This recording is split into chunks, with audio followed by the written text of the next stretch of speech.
우선 감각동사라고 하는 것은 우리의 오감을 사용하는 감각동사들을 얘기를 하는 거예요.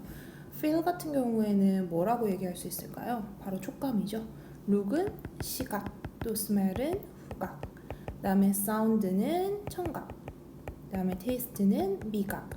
이렇게 감각을 이용할 수 있는, 감각을 나타내는 동사들을 감각동사라고 하는데, 이런 오감동사들 뒤에는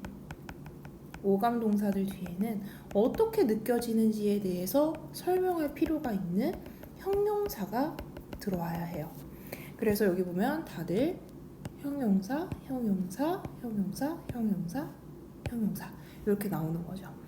그런데 여기 주위에서 볼 수 있듯이 감각동사 다음에 부사를 쓰지 않도록, 즉 부사는 대체적으로 끝에 뭐가 붙어 있어요? ly가 붙어 있죠. ly가 들어가 있는 정답지를 선택하지 않도록 조심해야 돼요. 그런데 이런 감각동사들 다음에 명사는 집어넣을 수 없나요? 했을 때 바로 이 like를 같이 써주시면은 여기 이렇게 looks like a doll, looks like an apple 이런 식으로 해서 이렇게 명사들이 들어올 수 있다. 누구와 함께 like가 있으면 함께 명사가 들어올 수 있습니다. like 없으면요, 이 위에처럼 형용사만 들어와야 돼요. 자, 그 다음에 수요동사 한번 볼게요. 수요동사는 적어볼까요? 주는 동사예요. 무언가를 주는 동사. 그렇기 때문에 누구에게 무엇을 줘야 하는지가 반드시 목적어가 두 개가 명시가 돼야 돼요. 그래서 이런 수요 동사들의 종류에는 이러한 것들이 있기 때문에 요거는 사실은 외워두셔야 돼요. 이런 동사들 다음에는 목적어가 한 개, 두 개 이렇게 들어올 수 있다는 거 기억을 하시고요. 고급스러운 말로 간접 목적어는 IO, 직접 목적어는 DO라는 표현을 쓰기도 합니다. 자, 그래서 누구에게, her, 그녀에게 a pretty dress에서 예쁜 드레스를 gave, 주었다. 이렇게 해서 두 가지의 목적어가 들어온 거 확인을 해주시고요. 그런데 이 지금 목적어가 두 개일 때 하나를 버려야 되는 상황이 있어요. 그러니까 예를 들어서 주어, 동사, IO, DO가 이렇게 들어오는데 중요한 건 이 상황에서 주어, 동사, 목적어 그냥 이렇게만 줄여줄 수는 없을까라고 했을 때 여러분이 생각하기엔 간접 목적어를 버리겠어요? 직접 목적어를 버리겠어요? 더 쓸모없는 건 뭐예요? 간접적인 게 쓸모없는 거죠.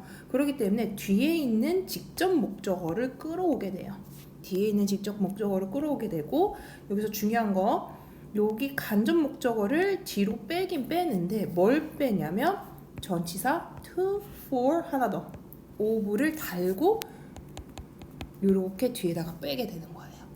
그래서 이렇게 전치사를 쓰는 구분이 어떻게 될까요? 했을 때 바로 각 어떤 동사들이 쓰여져 있는지에 따라서 이런 전치사가 달라져요.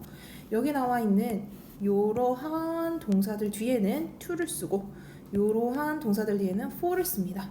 다음에 ask 다음에는 of를 써요.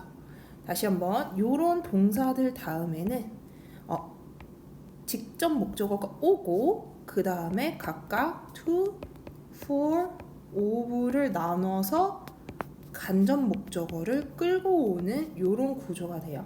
그래서 사실은 어떤 전치사를 쓰는지, 즉 to를 쓰는지, for를 쓰는지, of를 쓰는지 요거를 구분하기 위해서는 뭘 쳐다봐야 될까요?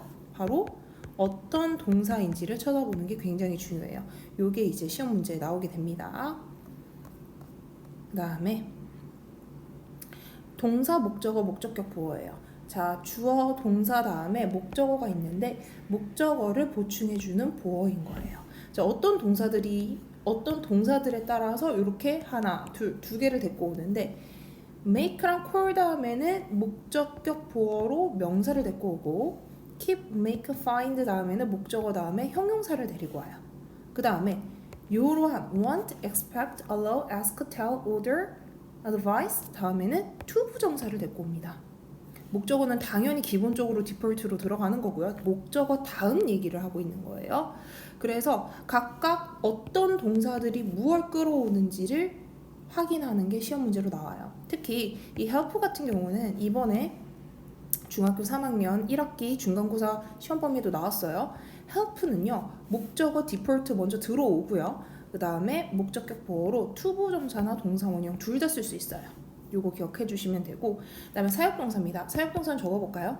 사역동사는 하게 하다. 그래서 이거는 적어볼게요. 시키는 동사예요. 시키는 동사는 말을 세게 해야 될까요? 약하게 해야 될까요? 세게 해야 돼서 동사 원형이 오게 됩니다. 또 지각동사가 있거든요. 아까 감각동사랑 조금 달라요. 지각동사 다음에는 동사 원형이나 분사가 오게 됩니다. 특히 여기 현재 분사를 많이 쓰게 돼요.